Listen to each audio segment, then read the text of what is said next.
So today we're diving into something pretty wild. We're talking about AI, but not just like the cool tech stuff. It's like AI is becoming a weapon, Yeah. like a tool for global power.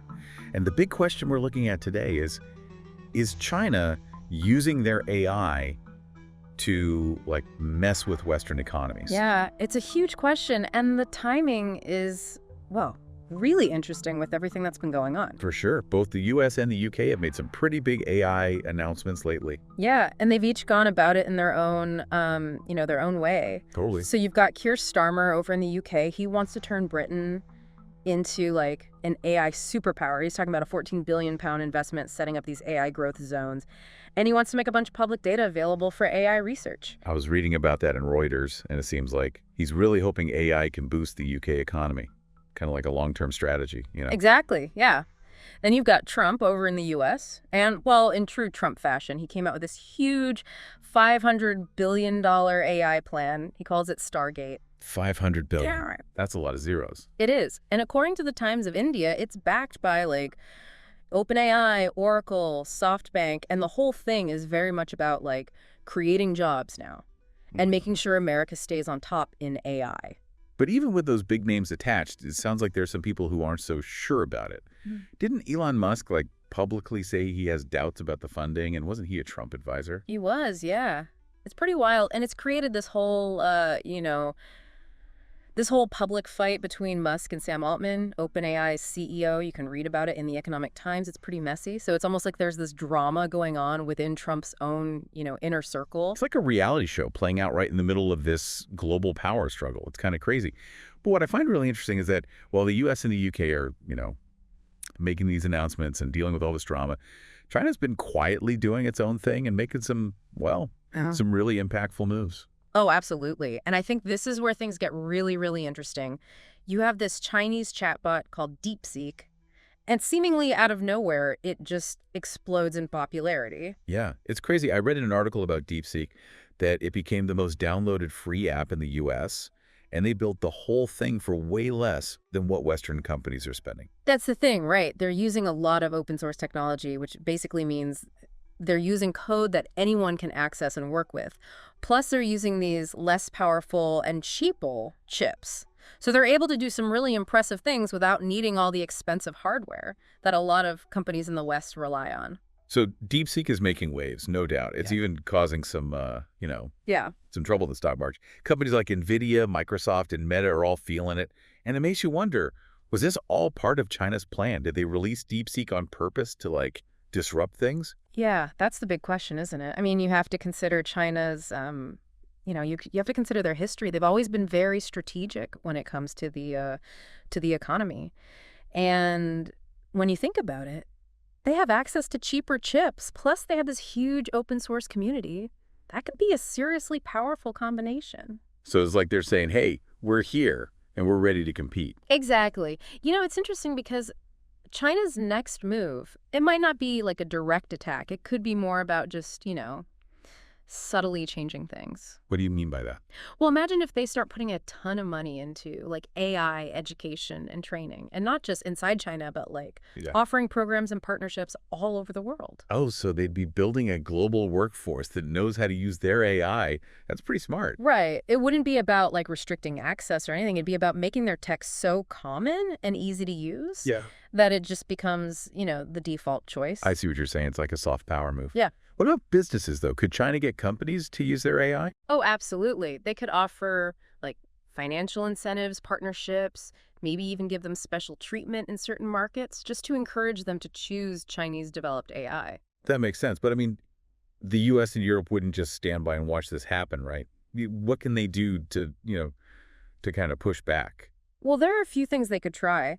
One thing is to invest even more in their own AI research. They could try to catch up in areas where China's getting ahead, like making those more affordable and efficient AI models. But wouldn't that just be playing into China's strategy? I mean, if China's trying to move away from all the expensive hardware and focus on open source, shouldn't the West focus on their strengths instead? You're right. Just trying to outspend China might not be the best idea. Instead, they could focus on things they're already good at, like making those super advanced chips.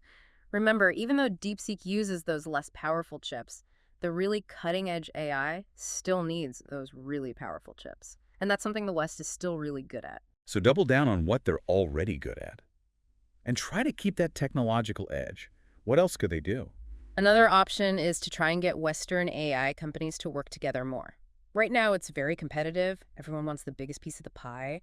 But imagine if some of these companies, pooled their resources and their expertise to create a united front against the Chinese AI industry. It's like an AI alliance. That's interesting.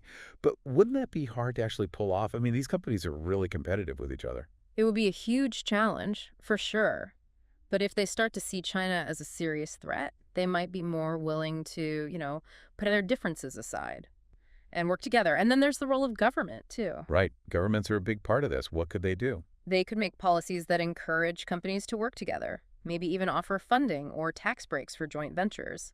And they could invest a lot in training programs to build up a workforce that can compete with China. It seems like all of these ideas are about, maintaining dominance and power. But what about the ethical side of all of this? You're right, that's a crucial point. Competition is a factor, but it can't be the only thing driving this. If the West just focuses on beating China, without thinking about the ethics of it all, they risk creating a future where AI is just used for power and control and not for, for the benefit of humanity. So how do we prevent that? It's a tough question. But one thing the West could do is really focus on developing AI responsibly. Prioritize transparency in their algorithms, make sure their AI is fair and unbiased, and really focus on developing AI that solves real human problems. So it's not just about building the most powerful AI. It's about building AI that aligns with, our values. Exactly. And that's something that could resonate with a lot of people, not just in the West, but all over the world. People who are concerned about the potential downsides of AI. So it's like a PR battle as much as a technological one. But wouldn't focusing on ethics slow things down? And wouldn't that give China an advantage? That's a good point. It's a risk. But I think it's a risk worth taking. Because if the West can show that they're not just about power and money, but about building a better future for everyone, that's a powerful message. So it's about balance, right? Being competitive but not losing sight of our values. Exactly. It's a tough balance to strike. And it's still unclear how this is all going to play out. But the stakes are huge. The choices we make now will have a big impact on the future. Okay, so we've talked about how the West could respond, but let's bring it back to DeepSeek for a second. Yeah, let's dive deeper into that and look at how this free open source AI might be a key part of China's strategy. Because it's not just about making a cool chatbot, right? It's something much bigger. We need to look beyond the surface and think about what this tells us about China's long-term goals with AI. Okay, so we've been talking about how China might be using DeepSeek as like a strategic move in this whole AI competition.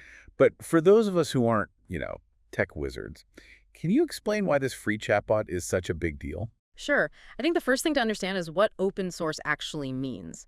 Think of it like a recipe, but the recipe is public. Anyone can take it, use it, change it, even share their own versions of it. So anyone can use DeepSeek's code and build on it. Exactly, and that's a huge deal.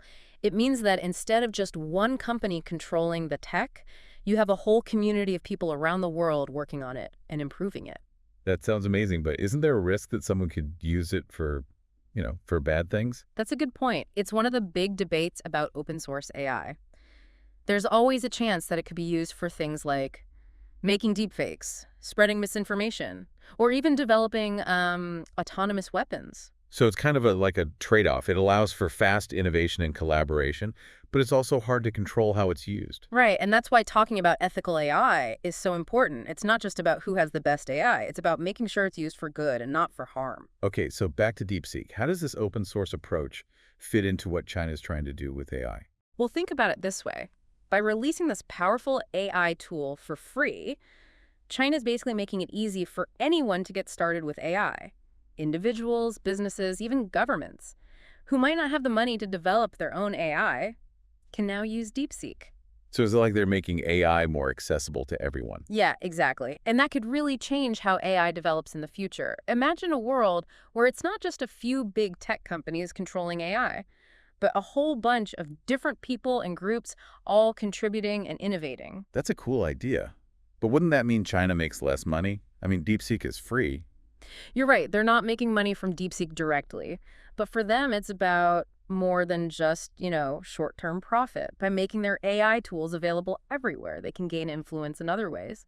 Imagine if DeepSeek becomes the main platform for AI development around the world. That would give China a lot of power, even if they're not selling the tech itself. So they're playing the long game, thinking of how to shape the future of AI to benefit them. Exactly. And I think that's something the West really needs to pay attention to. If they want to stay ahead in AI, they need to figure out how to respond to this open source approach that China's using. So it's not just about building the best AI. It's about thinking about the bigger picture, right? Like, how will AI affect society, the economy, and even global power? That's it. And it's about having a conversation, a global one, about how we can make sure this AI revolution benefits everyone, not just a few powerful people or countries.